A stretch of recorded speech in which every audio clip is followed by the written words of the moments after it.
Good evening, ladies and gentlemen, boys and girls all over the world. What's happening this evening? Y'all know what time it is when y'all see me. It is pro basketball season because it's always pro basketball season. When it's not pro basketball season, it's always that. I am your host, Chilltown Hoops, and I'm here tonight to discuss an interesting topic that there are plenty of people who don't want to talk about, and that is the two-way player. What exactly is the two-way player? What does that mean? Like when I hear that, I hear two-way player like it's the complete player. I hear two-way player like it's a guy that plays on both sides of the basketball. He's a damn good offensive player. He's a really good passer. He's a scorer. He's a great playmaker. But then when I hear two-way player, I think of a guy who plays defense.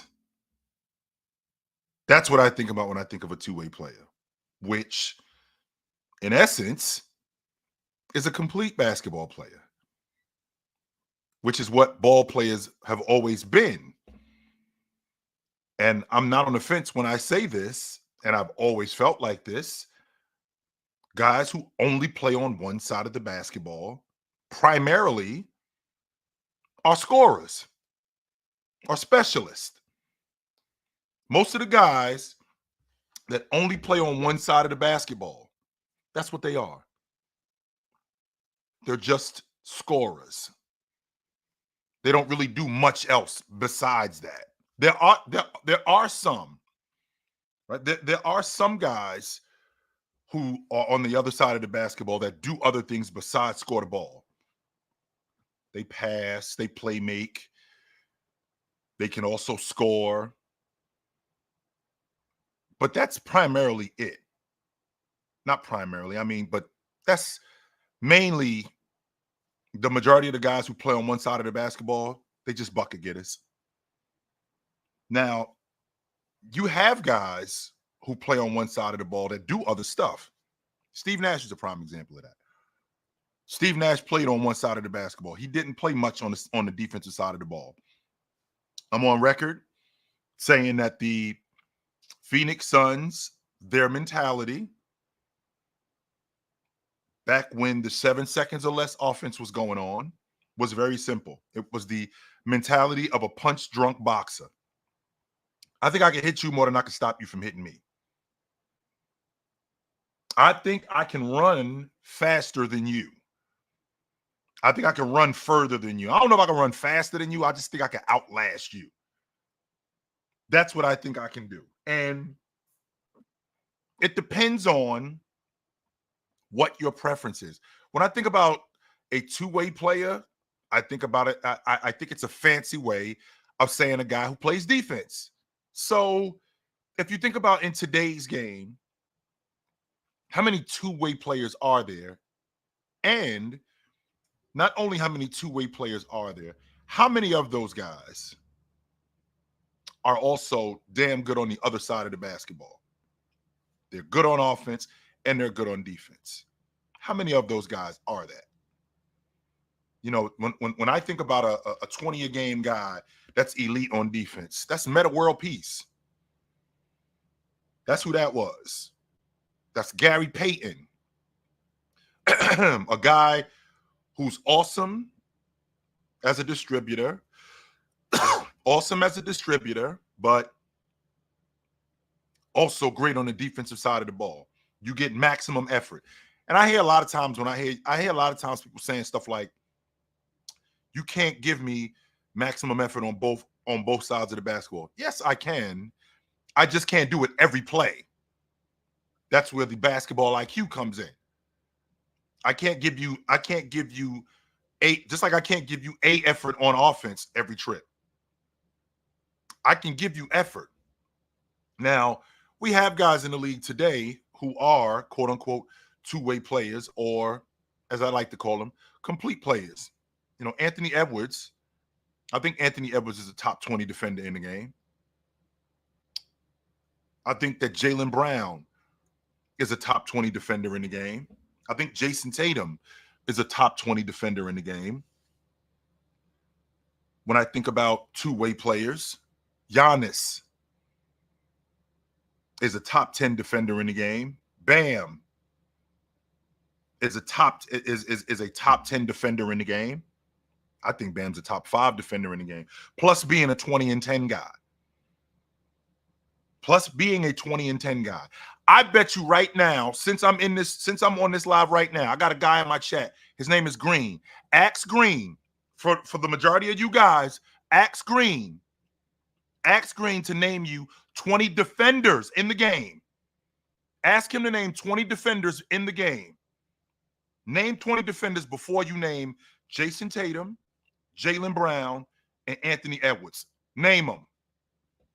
We challenge you, Green, to name 20 defenders in the game before you mention Jaylen Brown, Jason Tatum, Jaylen Brown, Jason Tatum, and Anthony Edwards. Name them. We challenge you, sir, right now to do that. Name them. But when I think about the two-way player, I'm thinking about the guy, again, who plays on both sides of the basketball. Again, I think Anthony Edwards, right? I'm thinking Anthony Edwards. I think Jason Tatum.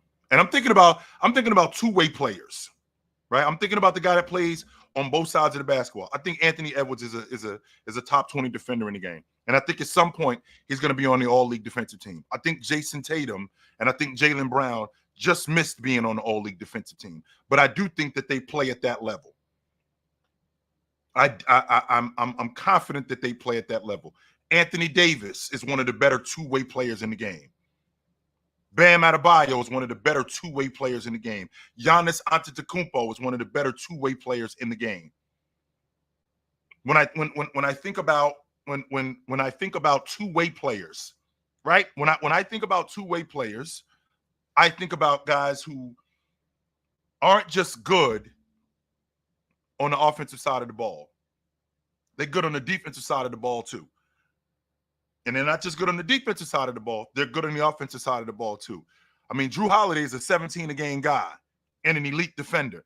That would be considered today a two-way player, right? That would be considered today a two-way player. When you got if I got a guy that's 17 a game, 18 a game, plus playing at an all-league defensive level, I think that's a two-way player. That's a complete ball player. Now, I think that there's other guys who are better, like Kawhi Leonard, for example, who I think is on the other side of that. But he's still elite.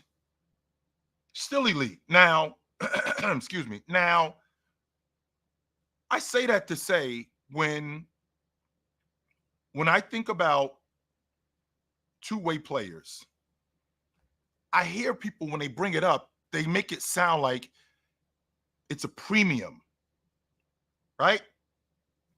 They make it sound like it's something that's wow.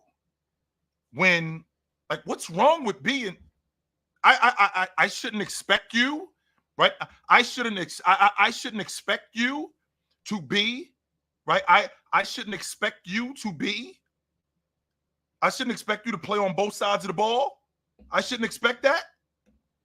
So looks like we have it. Giannis, yes. Rudy, yes. AD, yes. Bam, yes. Wemby, yes. J-Mac? Who is J-Mac? Who is that? Caruso, all-league defender. OG, all-league defender. Leonard, Derek White, Herb Jones, Drew Holiday, Aaron Gordon, Josh Hart. Nope. Absolutely not. Jared Allen, maybe. Chet, Lou Dort. So basically what you did was you gave me Giannis. Let's see. Who's on the all-league? So all you did was run down the all-league defensive team. And that's only 10 guys. That's it. Suggs is not a better defender than Jaylen Brown. I'm not giving you that. He's a damn good defender. But he's not undisputed a better defender than Jaylen Brown. He's not undisputed a better defender than Anthony Edwards. He's not undisputed a better defender than Jason Tatum. No. Absolutely not. Jason Tatum is more versatile. Jaylen Brown being bigger, great with his hands, fantastic on-ball defender, great in transition, strong as an ox. Anthony Edwards, great rim protector. J-Mac, I don't know who J-Mac is. I'm sorry. So when I think about the all-league defensive team, because that's essentially who you gave me, right? That's essentially who you gave me. You gave me 10 guys off the all-league defensive team, which I don't have a problem with that, because I said 20 guys, and 10 of those 20 guys are on the all-league defensive team. 10 of them are. That includes Rudy, Wemby, Bam, Herb Jones, Anthony Davis, Caruso, Suggs, Derek White, Jaden McDaniels, Drew Holiday. That's 10 guys, right? That is 10 guys. Now, the other 10 guys that you gave me, I want to make sure that I'm reading this correctly, right? I want to make sure that I'm reading this correctly. So, Giannis, Suggs was an all-league defender. I don't think he, to be honest with you, I don't think he a better defender than why you keep saying Jaden McDaniels? Jaden McDaniels is an all-league defender. Jaden McDaniels is an all-league defender. So stop saying Jaden McDaniels. He's an all-league defender. Even though he didn't make the all-league defensive team this year because they came up with that bullshit, that bullshit logic of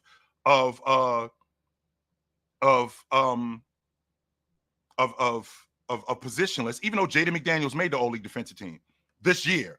He was first team last year. But the point is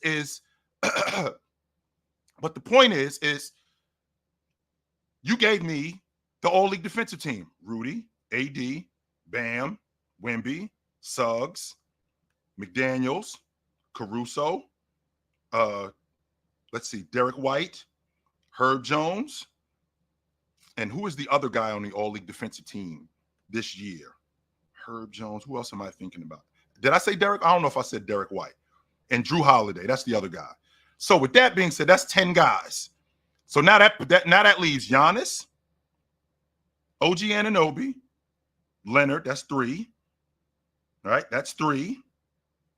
Let's see. Aaron Gordon. I'm good. Josh Hart. No. Jared Allen. Chet. I think Lou Dort made the all-league defensive team this year, if I'm not mistaken. And if he didn't, he was right outside of it. But this isn't 20 guys. 1, 2, 3, 4, 5, 6, 7, 8, 9, 10, 11, 12, 13, 14, 15, 16, 17. That's only 18 guys. That's it. That's 18 guys. 18. Point is, right? The point is, right? The point is you being a two-way player, right? You being a two-way player, and with you being a two-way player, that shouldn't be a premium, especially if you're an elite player. Like a lot of people talk about Joker not being, he doesn't play defense. Well, that's not true. I don't think that's true. I think Joker does play defense. I 100% believe that Joker plays defense. I just don't think he's elite at it. He's trying. The effort is there. 100% the effort is there. Right? The effort is there from Joker. He does what defenders are supposed to do, which is the last line of defense. Right? He does what defenders are supposed to do, which is rebound, which is rim protect. If I'm not mistaken, I think Joker led the Denver Nuggets in rebounding last season, and he also led them in blocks. And if he didn't do it last season, he did that the year before. So with that being said, right? With that being said, Joker, he'll give you the effort. I've always equated Joker's defense, always. Not sort of, kind of. I've always equated Joker's defense to a runner, to a sprinter. Like, I'm not as fast as you are, but I'm trying. I'm telling you that right now. I might not run as fast as you do, but I'm sure trying to run. Meanwhile, there's other guys who I don't think Luka competes on the defensive end. I don't think Luka consistently competes on the defensive end. He plays on one side of the basketball. And I don't just watch And I don't just watch Luka like once, like when his games are on TV. I'll go back and I'll watch Luka. All Luka cares about is getting back to the basketball. That's all he cares about is getting back to the basketball. That's it. He won't compete consistently on defense. He has that punch drunk boxer mentality. I think I can hit you more than I can stop you from hitting me. He'll beat a guy to a spot once, but for the most part, he's basically gonna get, you could get whatever you want. That's why teams hunt him. The Celtics, if the Celtics are a prime example of that, and that's what you saw them do in the finals. That's not anything new. When they played Dallas, when they came to Boston and they smoked them, they hunted Luka. When they played Dallas earlier in the season in Dallas, those last 5 minutes of the game, when the game was close, they specifically went after Luka, went after him. And the reason why is because they know who he is defensively. They know he's not going to compete. They know he wants to get back to the basketball. They know he's not going to get around screens. They know he's going to die on ghost screens. They know he's not going to close out, that he's looking for help. They know that one-on-one, it's Olay with him. I know that. Right? So with that being said, the two-way player, right? The two-way player, more than anything, in today's game, I feel like he's at a premium. And the reason why I feel like he's at a premium is because, not because of the skill level. No, it's not because of the skill level. I feel like the two-way player in today's game is at a premium because it's not demanded. It's not demanded from these guys to defend. Nobody's saying that you got to stop a guy neither consistently, because that's hard to do, especially at the pro level. Guys, once they get going, it's almost impossible once a guy gets going to stop him. But you have to make him work on defense. Drew Holiday, I watched Brunson give him the business last season.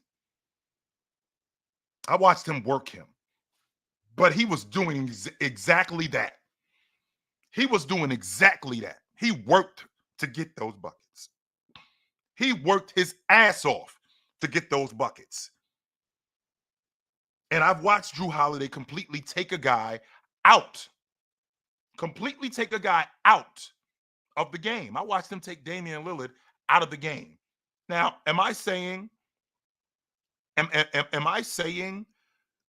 that when a guy is elite defensively, he can't get worked? I mean, they all get worked. Like for example, Bump just brought this up.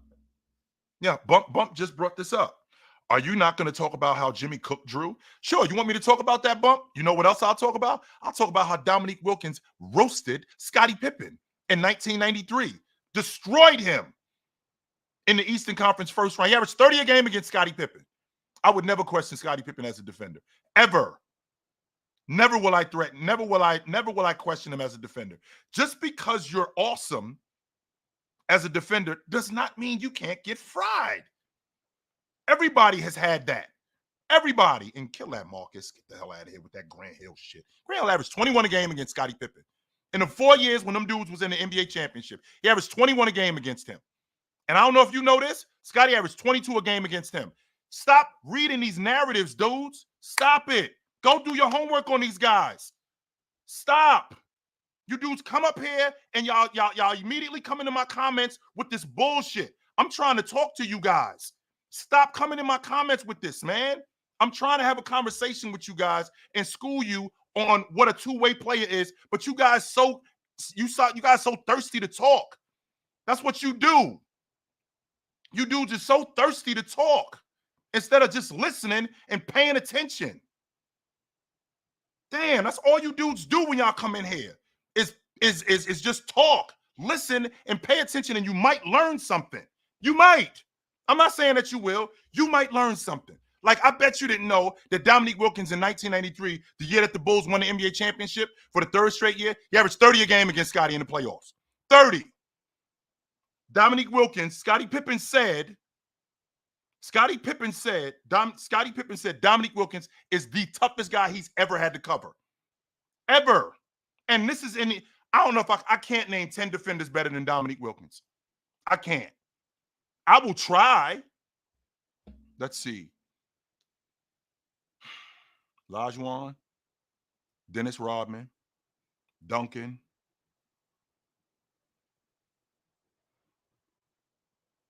To be honest with you, that's where the love stops. Ben Wallace, Dwight Howard, Bobby Jones. I mean, I can't do it. I can't name 10 defenders better than him. And this is the same dude who said that he had a ridiculous problem with Dominique Wilkins.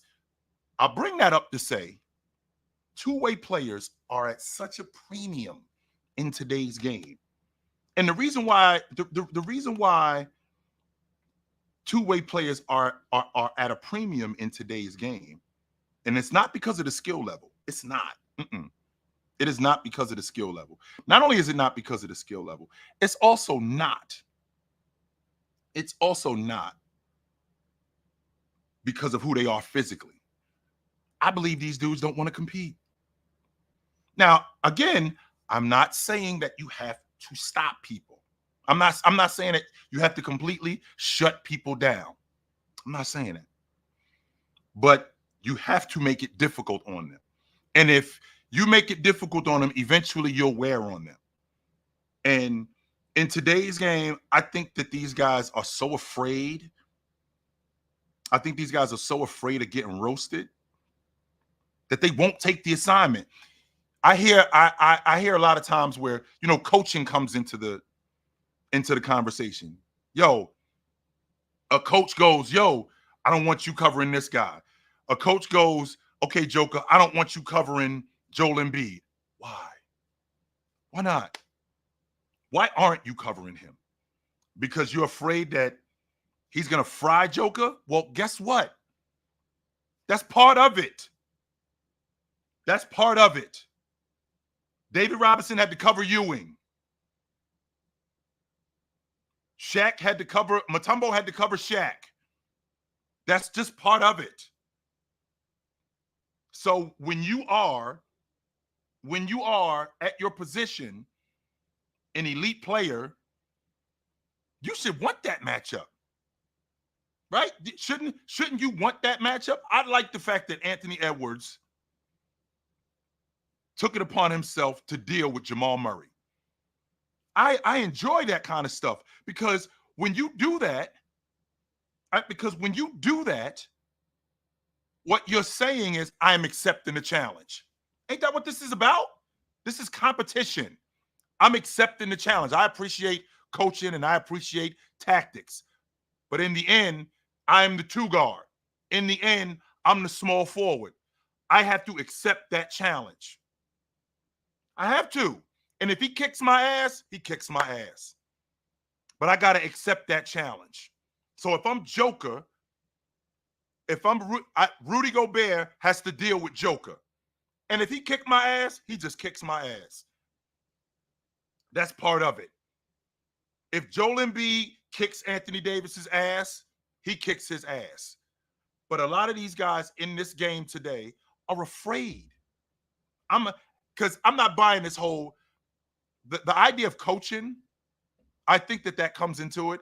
But I've seen players demand this. Yo, I'll deal with him. When he come in the game, put me back in the game. Vernon Maxwell did that with Drazen Petrovic. Don't put me on him when he get cooking. No, because I can't turn that fire. I can't put that fire out. No. Put me on him right from the beginning so I can deal with him. When he go out, I go out. When he come back in, I come back in. I will deal with him. That's accepting the challenge. Didn't Jaylen Brown just do that in the finals with Luka? Yo, when he go out the game, I'll go out. But when he comes back in, put me back in the game because I'm going to deal with him. That's accepting the challenge. And the two-way player, right? And the two-way player in today's game, in the two-way player in today's game, he won't accept that challenge. He won't say, I'm going to deal with him. Not necessarily, yo, we're going to scrap the game plan. No, coach, I'll deal with him. I'll take him.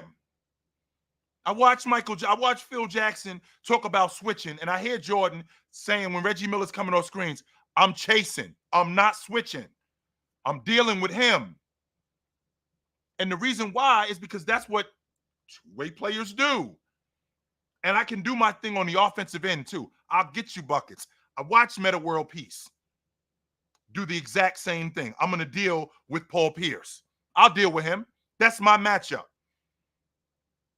I'm not covering, I don't know, Kevin Garnett. That's not my matchup. Paul Pierce is my matchup. That's who I'm dealing with. And I would like to believe that it is coaching, but I've seen these players so many different times overrule coaching. I've seen Kobe Bryant come out of the huddle. I've heard Kobe Bryant talk about coming out of the huddle when Mike Brown is drawing up a play for Andrew Bynum and go, we ain't running that. Or he draws up a play for Bryant, right? He draws up a play for Bryant, and Bryant comes out of the huddle and go, we ain't running that. You get your ass on that block, I'm coming to you. That's what I'm doing. I'm coming to you. We ain't running that. So that doesn't stop, right? That doesn't stop with just completely scrapping a play, right? I've heard about Coach Black in Cleveland drawing up a play and LeBron right in the huddle going, nope, we ain't running that. I'm going to go right to the corner. This is where I'm getting open at. I'm going to be right at the corner. This is where I'm going to get it at. And I'm cracking the three and the game's over. So I got to believe that if the guy is that confident in his offense, he's that confident in his defense too. I'm chasing him. I'll deal with him. You score the rest of the points, I'll deal with him. This is my matchup. Drexler was Jordan's matchup. Jordan was Drexler's matchup. That's who I got to deal with. And I'm going to deal with him. I am going to deal with him. Kerry Kittles, that was Kobe Bryant's matchup. And then Kerry Kittles ain't Drexler. No, he ain't Chris Mullin. But that's my matchup. When I think about the two-way player in today's game, I would love to see him. I would love to see the two-way player, quote unquote, demand that matchup. Anthony Davis does not run from those matchups. Even though as good a one-on-one player he is, he's just as good as an off-ball defender, if not better, as a roamer and as a rim protector.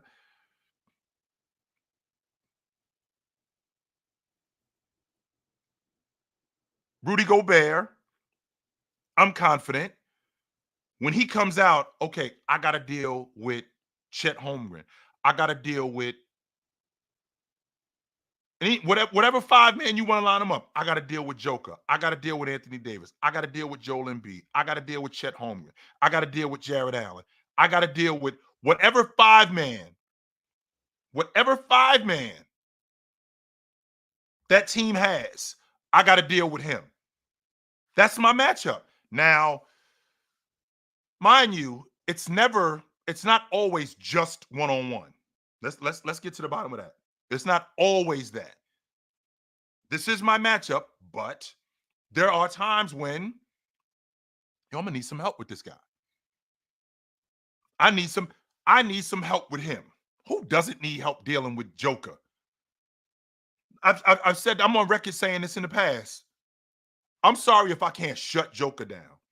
I heard Dwight Howard talk about the 08 Olympic team going up against the 92 Dream Team, and he talked about Patrick Ewing with that jump shot at the elbow. I'm smacking that shit back, right? So like Olajuwon smacked it back, right? Like David Robinson smacked it back.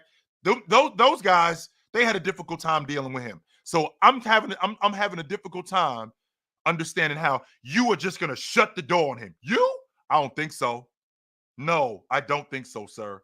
When they had a difficult time dealing with him, but you shutting the door on him. Give me a break. Give me a break. What I'm saying when I think about the two-way player in today's game, I think you guys are afraid to take on the assignment and own it. I'm not buying that whole logic of schemes and being switchable. Bam accepts the assignment.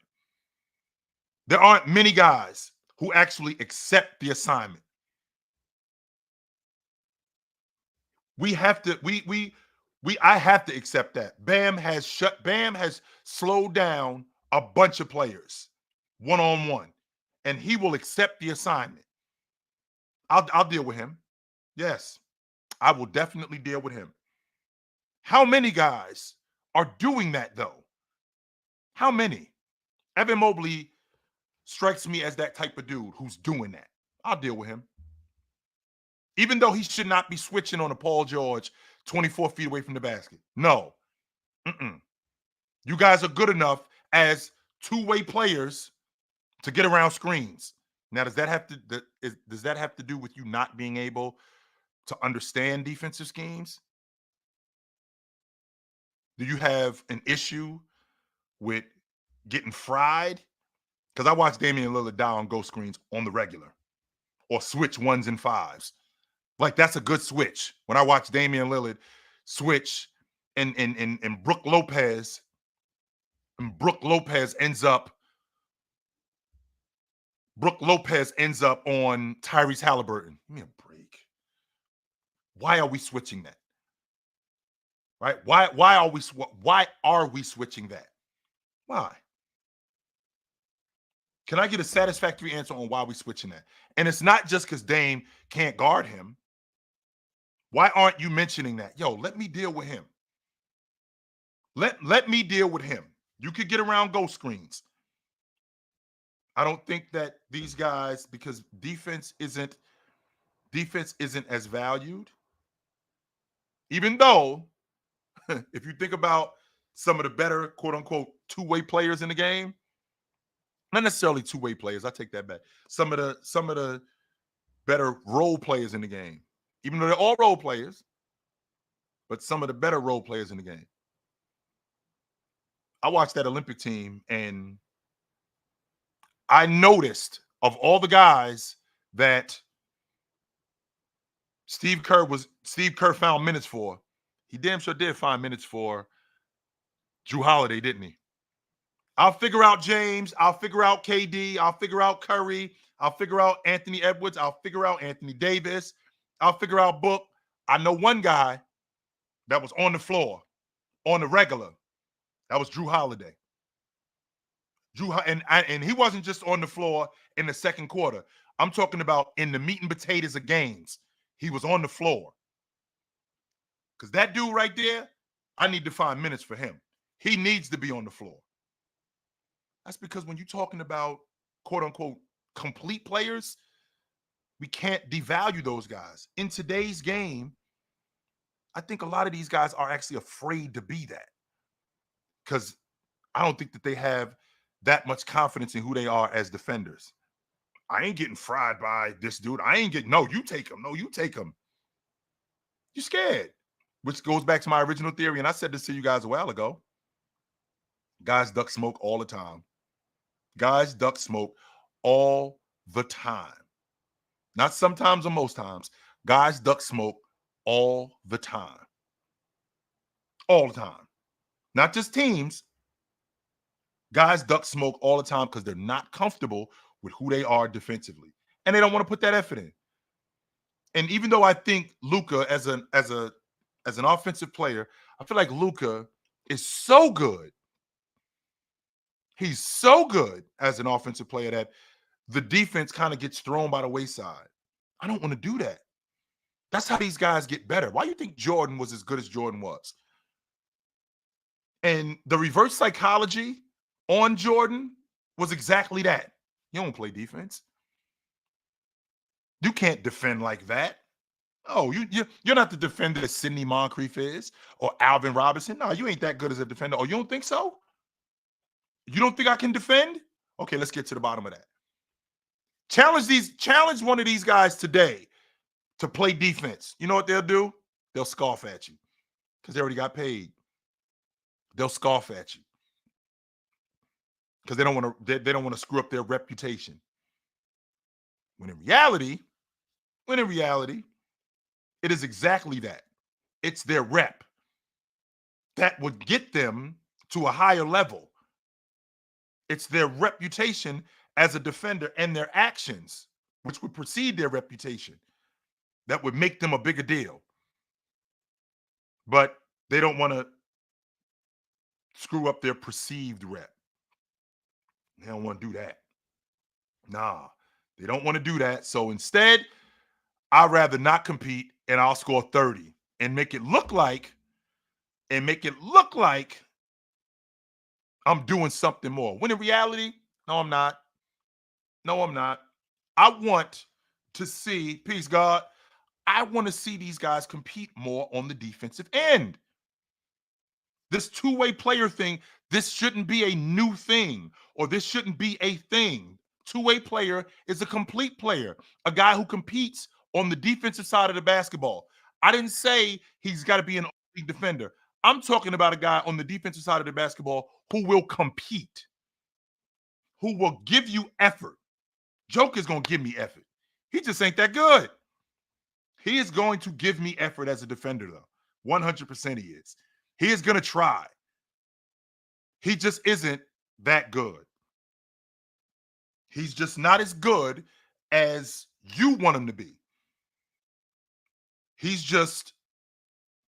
trying, though.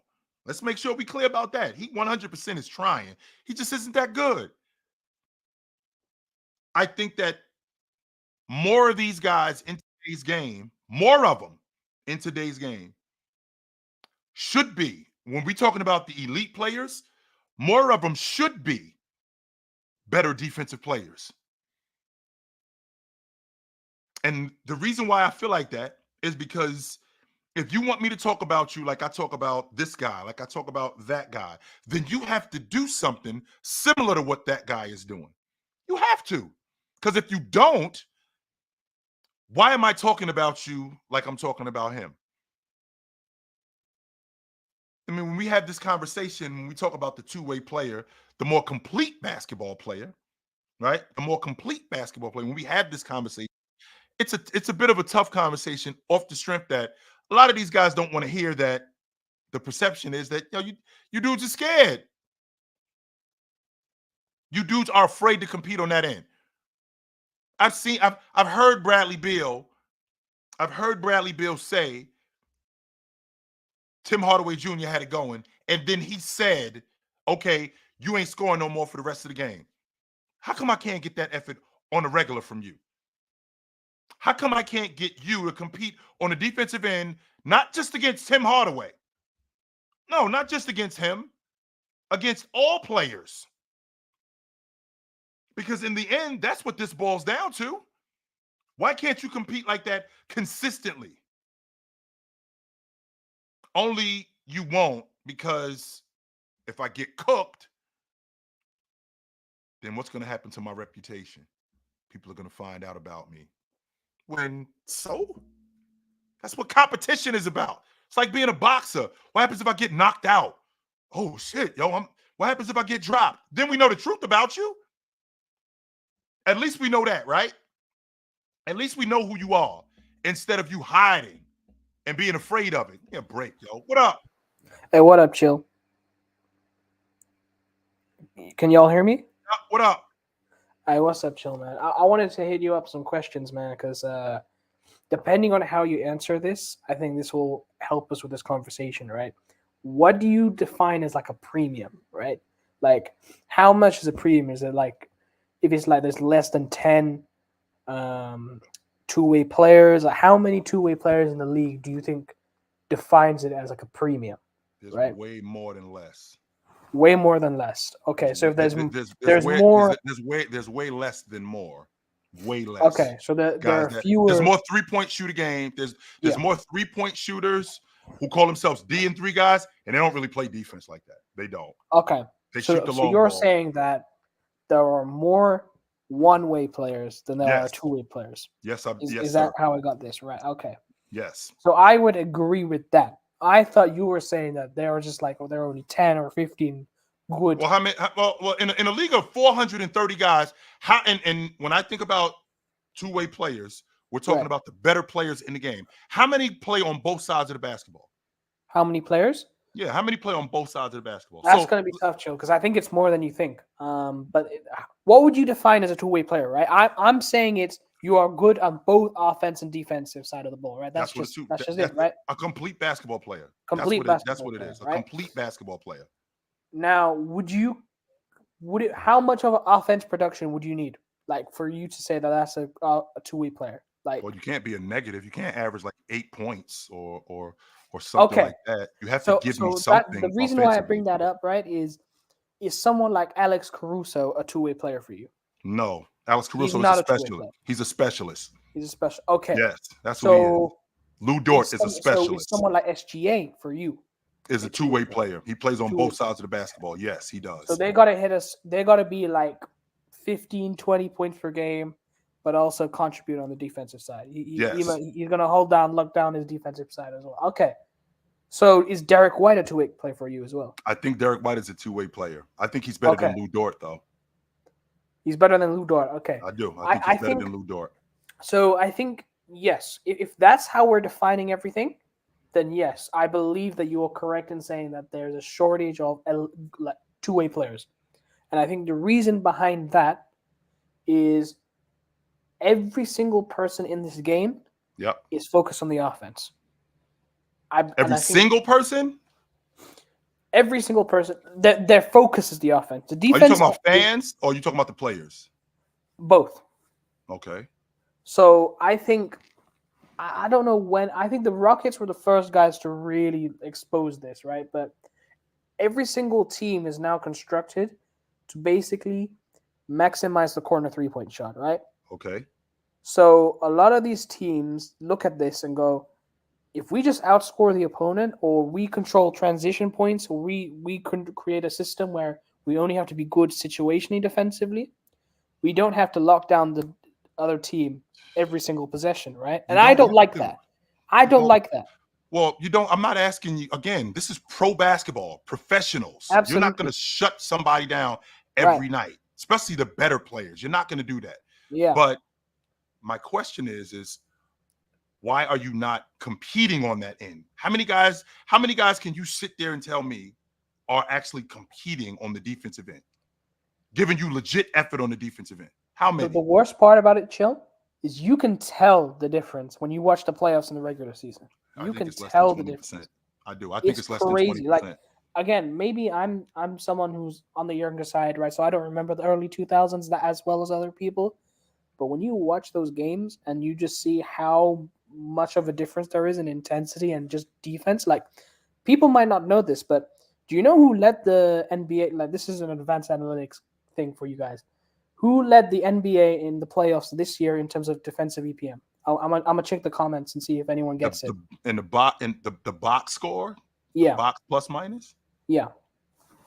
Who led the NBA in box plus minus? Yeah. That's a good question. I couldn't tell you that. Let me see if someone in the comments gets it. That's a good question. I couldn't tell you that. So I'm gonna come back to you on that one, Adrian. I will. I'll come back to you on that one. What up? Yo, what up, Joe? What up? So much, man. But I'm just gonna echo the last guy's whatever he was saying. But yeah, man, defense is just not rewarded in today's game, and it's just the way it's called. But it is. Yes, it is. Yes, it is. It's not rewarded. It's not rewarded. The guys that's winning the MVPs, the guys that they talk about that's the top players in the league, those guys don't play defense. Really? It's not rewarded. So Giannis doesn't play defense? Yeah, but look at all that Giannis has to do to even be considered in that echelon. Right. Dudes like Embiid. We see the rankings come out. He's barely in the top 5. Well, think about why. And it ain't because he doesn't play defense. And by the way, he was very upset about not being an all-league defender, which I thought he should have been an all-league defender last year. Of course he should be. When he's playing defense, he's the best defender in the league. I ain't gonna go that far, but he only got that. Go ahead. With that being said, guys who play defense, especially Giannis in particular, he's looked at like that because of what's happened in the last couple of years in the playoffs. If the Milwaukee Bucks, who I think are fool's gold because they don't have nobody to protect Damian Lillard, because he doesn't compete on the defensive side of the ball. If they had made deep runs in the playoffs these last 2 years, like they ain't losing the first round as the number 1 seed against Miami, and they ended up in the East Finals, if they didn't lose last year and he didn't get hurt, we would be talking about, even though I still think Giannis is arguably the second best player in the world. I won't argue that. The indictment is out on him. However, it's because what's been going on with him in the playoffs. It's not because Giannis is not a defender. It's not because Giannis is not a great two-way player, because 100% he is. 100% he is. The problem that we have is that these guys do get rewarded. I just think that they're afraid to actually accept the assignment of being a defender. Giannis will take on the assignment.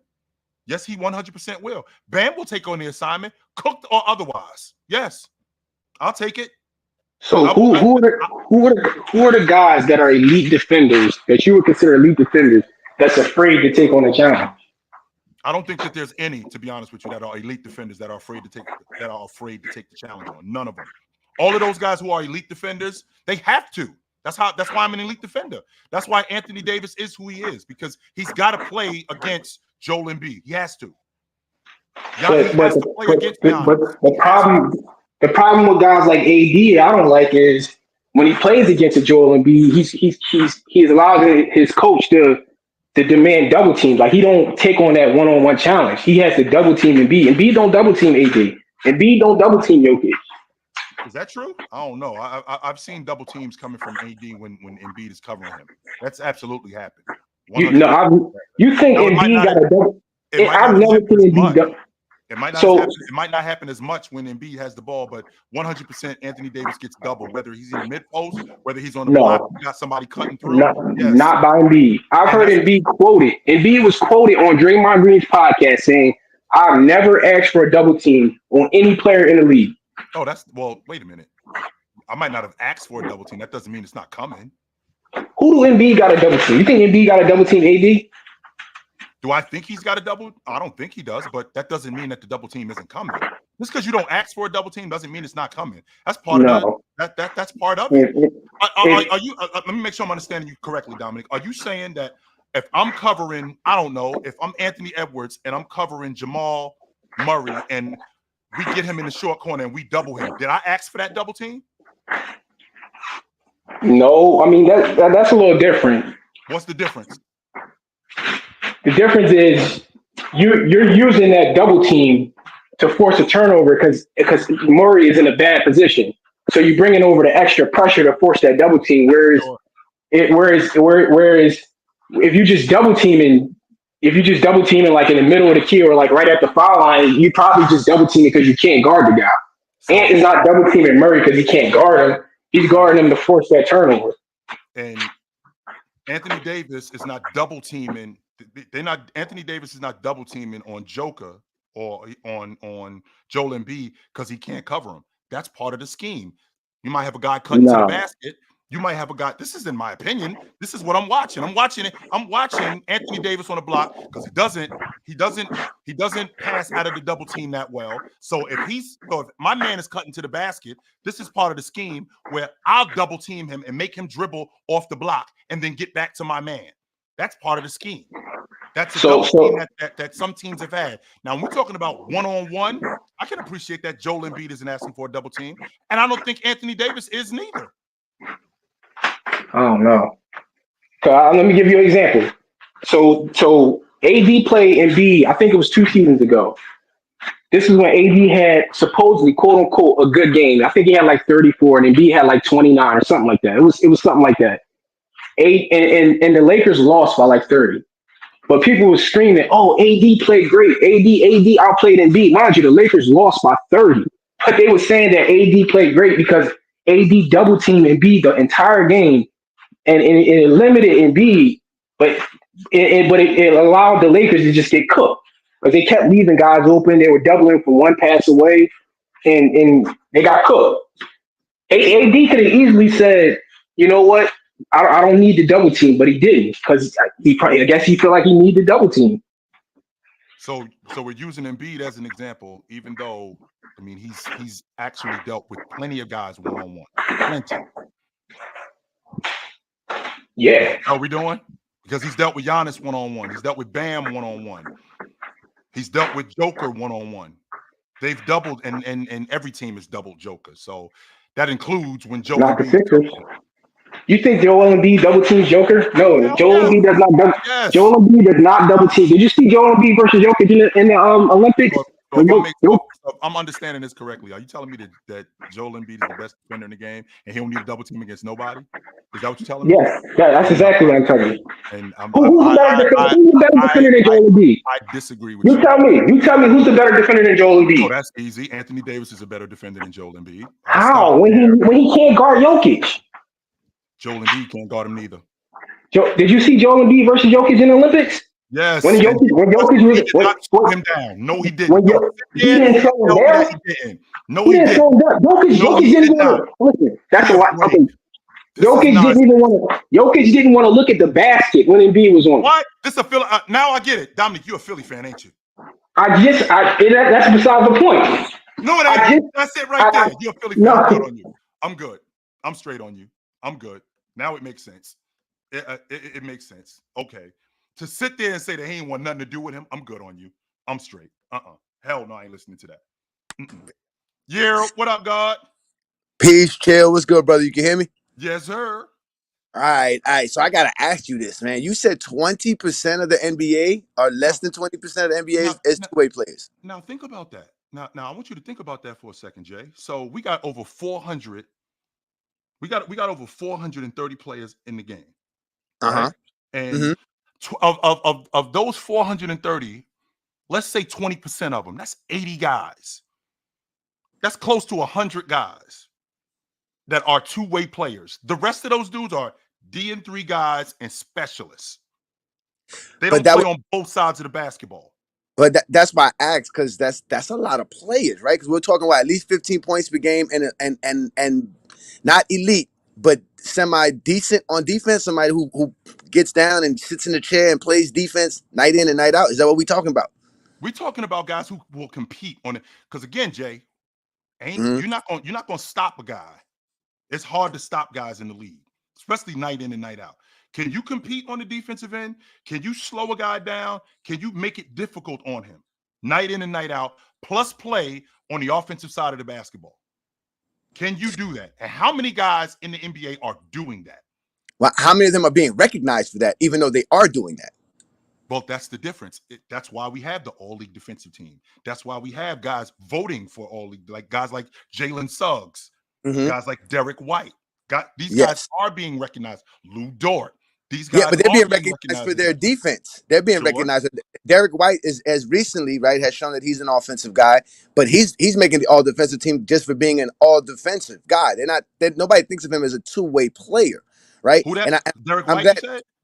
Yeah, I mean, now we think of him as that, but when he's been making the all defensive team, what, 3 times already? 4 times? 3 or 4 times, if I'm correct. I want to say twice, but you may very well be right. I think it might be 2 or 3 times, but I think he did make it a couple of years ago. But either way, he just started becoming a scorer. He was coming off the bench for a while. Now we see how great of a scorer he is because he's getting more opportunities. Sure. But he wasn't that when we would recognize how good he was on the defensive side. He's always been a defender, considered a defender. But again, I believe you're touching on a good point about the voting system, because ever since they handed it to the media, which we all know is filled with a bunch of zesty Jeffries, the all defensive teams and selections have been an issue. Because let's just say a player like Russell Westbrook, why is he not considered a two-way player?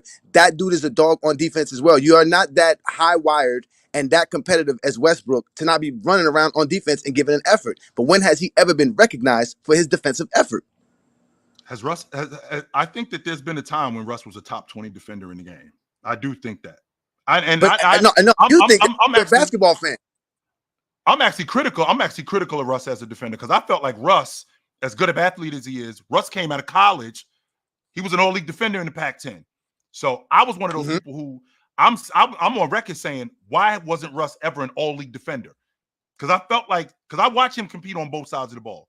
Russ did do that. Damian Lillard does not. He won't. Kyrie Irving does it in stretches. And I'm thinking about I'm thinking about the elite guys, Jay. I'm not thinking about like you said, like I ain't thinking about player 158. I'm not thinking about him.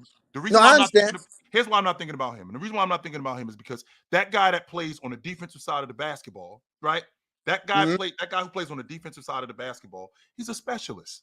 Just like that guy who plays on the offensive side of the basketball, who's a shooter, like Tim Hardaway Jr., that's a shooter more than anything. He's quote unquote a D&3 guy, but he's more of a specialist. Like we have him spotting up, shooting the long ball. Not only do we have him spotting up, shooting the long ball, we don't really have him defending like that. So that's a specialist as opposed to SGA. SGA knows that, okay, Jamal Murray is my assignment tonight. I got to deal with him. I can't run from that. I have to. I got to deal with Anthony Edwards. That's my assignment. I can't run from that. And that's night in and night out. Now, is he going to completely shut the door on these guys? Because these are the two-way players that I'm talking about. Bam knows that, yo, I got to deal with Evan Mobley tonight. I can't run from that. Facts. There's no way I can run. I can't get somebody else to cover Evan Mobley. That's my assignment. And they're not, I don't think that there's as many guys in the league that are accepting that assignment. And I think that we would see more of these guys if they accepted that assignment, but I think they're afraid to do it. You know, I just think we're not recognizing the guys who do it because, again, it is a little bit more difficult to play defense on the perimeter today than it was 12 years ago.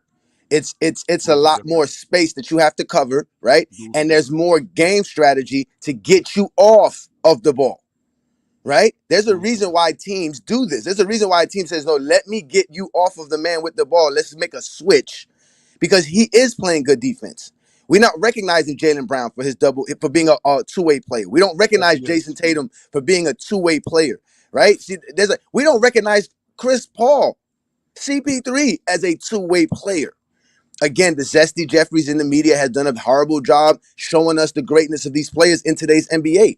So like someone like a Westbrook who plays phenomenal defense, but we don't see it because for one, he has to cover so much space and people are not recognizing them for being dogs, all because they expect everyone to be kind of like a Kobe. They want you to have the mentality to get the respect of their vote. That's not realistic. It's not. Exactly. That's why it should go back to the coaches because the coaches didn't do that. The coaches really let us know on a night-to-night basis. They know who's defending.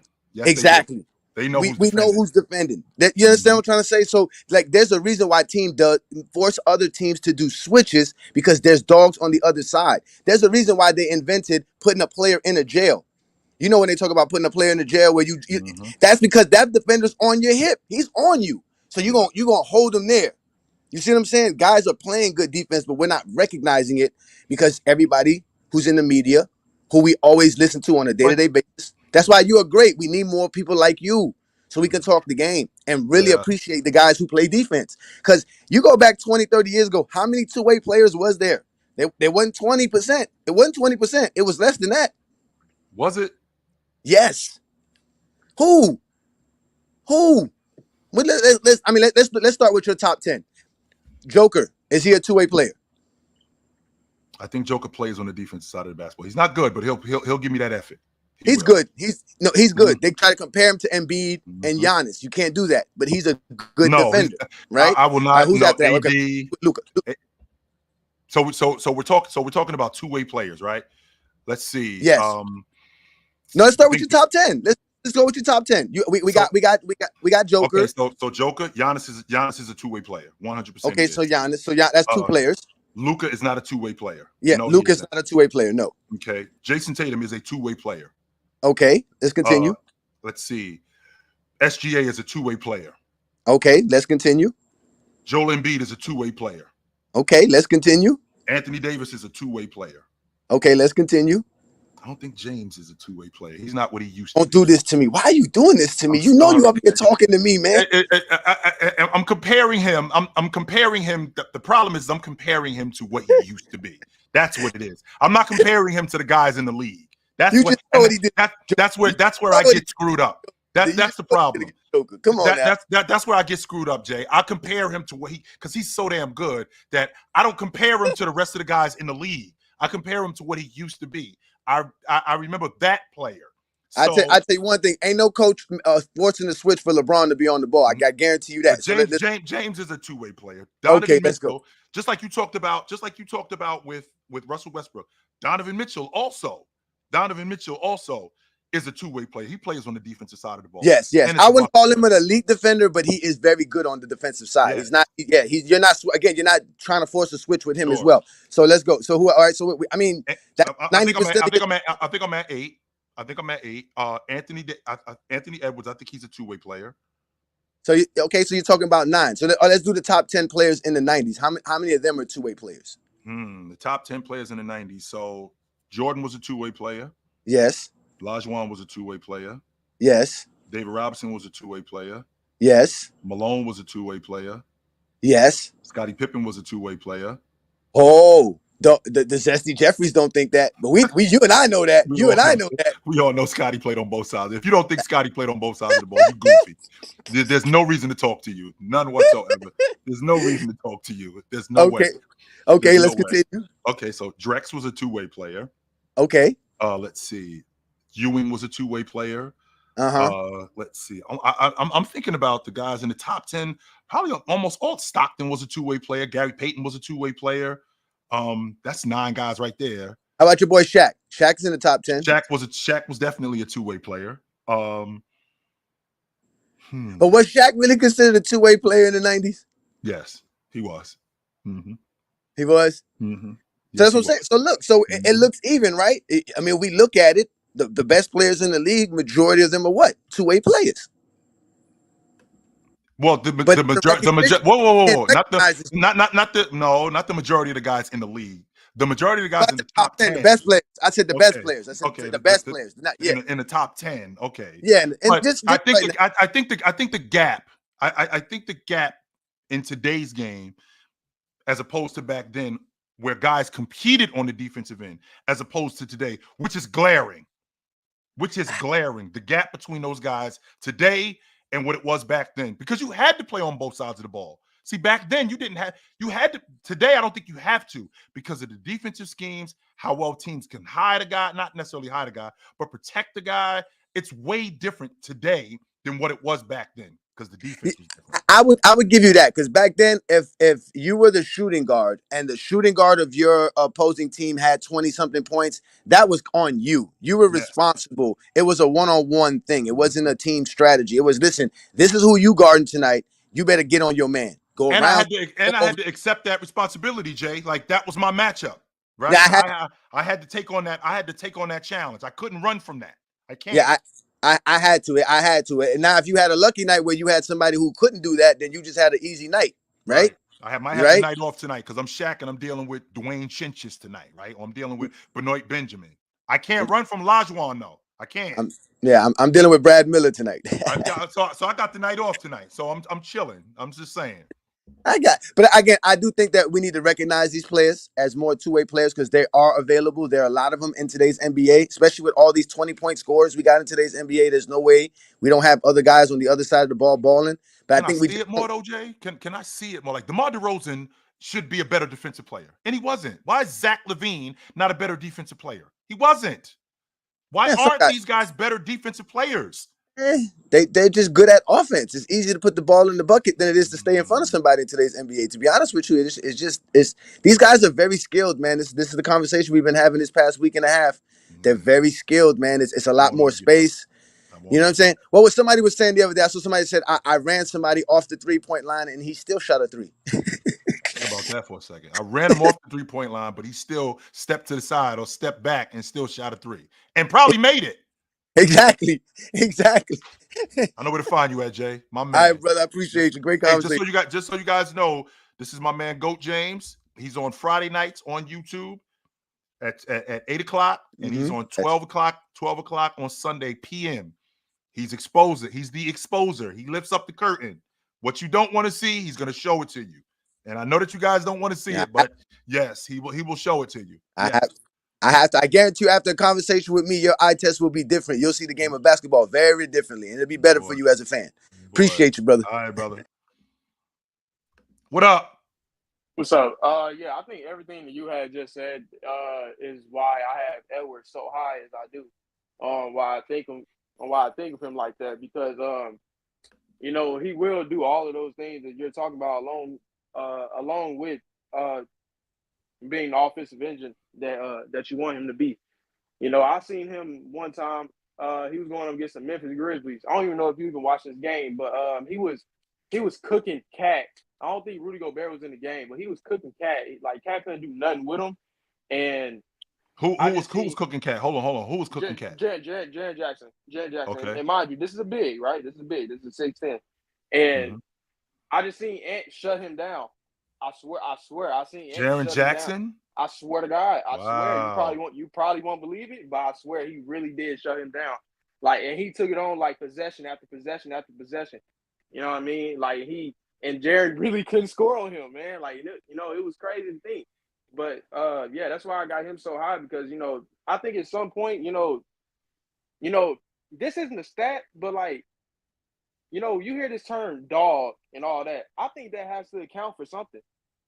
It does. I think that has to account for something in our rankings as we put players above others. You know, well, that's like, what I feel like that's where you're going to compete at. Like, yeah, if you're not going to compete, where's that dog in you to tell you that, yo, I'm in a fight? Yeah, I'm in a fight, and if I don't do something, I'm gonna get my ass kicked. Where is that dog?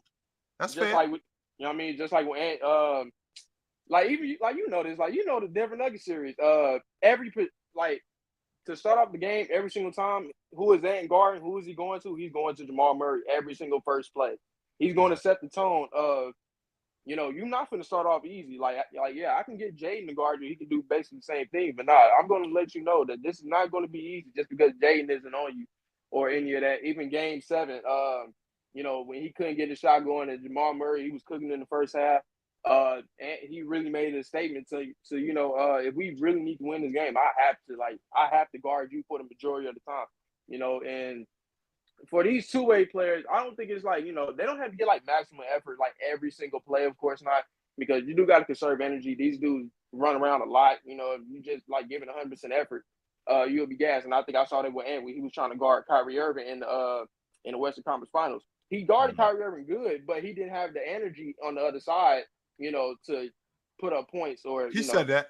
He did say that he wasn't prepared to go that deep into the playoffs, and he knew what it was. He did say that. So we'll see this season what kind of shape he's in, how much better he's gotten defensively.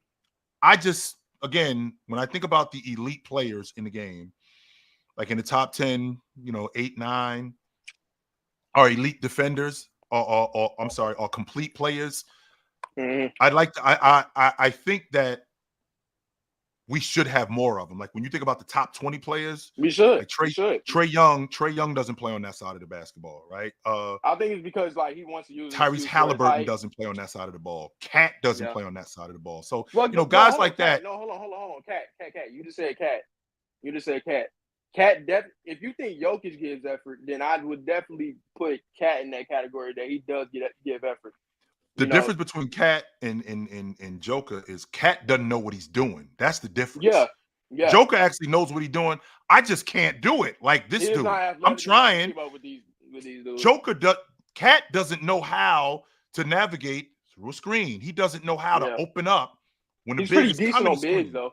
He's pretty decent on bigs. But he actually got better, and that's largely due to both Rudy and Ant. That make him understand when you playing on a better defensive team, that makes you look a lot better. Yeah. It makes you look a lot better than what you normally look like, as opposed to if you're playing on a team where we rely on you to do everything, well, yeah, you probably ain't going to look as good as you normally would as if you're running with a better defensive team. So, all right, brother. You know where to find me at. Breezy, what it is, brother? Yeah, can you hear me? Yes, sir. Yeah, I seen it happen. I seen shit talking at an all-time extreme. I seen them say, "Yo, listen, I'm gonna lock you up, and you ain't gonna do shit for my language. I'm gonna lock you up, and you ain't gonna do nothing about it." I seen Gary Payton talk players out of their game. I seen Michael Jordan, or heard stories how he went in the locker room, told him lace him up. It's gonna be a long night. That should Mhm. make a difference. It's the game start before you even start on get on the court. Dude said, I forget where I heard it. He said they fed Michael Jordan. They respect LeBron. I'm not trying to go there with you. I'm not trying to go there with you. But they respect LeBron. They fed Jordan. And I'm just saying that to say that the that's a defensive mindset too. Like if somebody going to score, they fitting to lock you up too. They fitting to stop everything you got going. The Yep. best player on your team can't put the points up the way he's supposed to because Jordan on him. That's intimidating. Jordan Mhm. was intimidating players. And to your point, yeah, I don't want to argue the percentage. You know what I'm saying? The game changed. They sped it up so they could score more points. I guess it was for business or whatever. Yep. But fans like me, this defense, I like to see players get what's his name? Kevin Ollie. He called it he said a kill. He said a kill is when we get 3 stops back to back to back. He said Yes. I started loving that shit, chill. I was Mhm. like, yeah, you know what I'm saying? Because I don't want to see a fast-paced game for the other team. I want to see us score, but I And don't that want to see permeates them to the rest score. of your crew too, by the way. Just so you know, that permeates throughout the rest of your crew, Breezy, where if we in the huddle and I say to the rest of the crew, yo, I don't know what they drawing up over there, but the dude I'm covering, he ain't gonna do it. And then that permeates to the rest of your crew when he go, well, shit, my guy ain't doing it neither. And then now you got everybody on the same page. That's how you get 2-3 stops in a row off of stuff like that right there. Yeah, no, absolutely. Absolutely. I feel like because you get players like, for instance, they said Jimmy Butler, he was going to come to the crew. We ain't jacking none of that, but he is a guy that's going to rile up the team. They say he infamous for having the second string players beat the starters or something like that. And Mhm. that come from, you know what I'm saying, like leadership on the court, on the Yep. defensive side of the ball too. So again, I just wanted to hear you speak to two things. A playmakers on defense and how that could turn things around. Just not only the offense gets the like you said permeates through the team. Like just who you seen do that? Hakeem, Matumbo, like who got the Jason game? Jason Kidd is a big time defender. Jason Kidd is a big time playmaker on defense. Gary Payton is a big time playmaker on defense. Drew Holiday today is a big time playmaker on defense. Derek White is a big time playmaker on defense. Alex Caruso, playmaker on defense. When I think about playmaking, I think about it in that aspect. Like it's not just your ability to pass, it's also your ability to play make on both sides of the ball.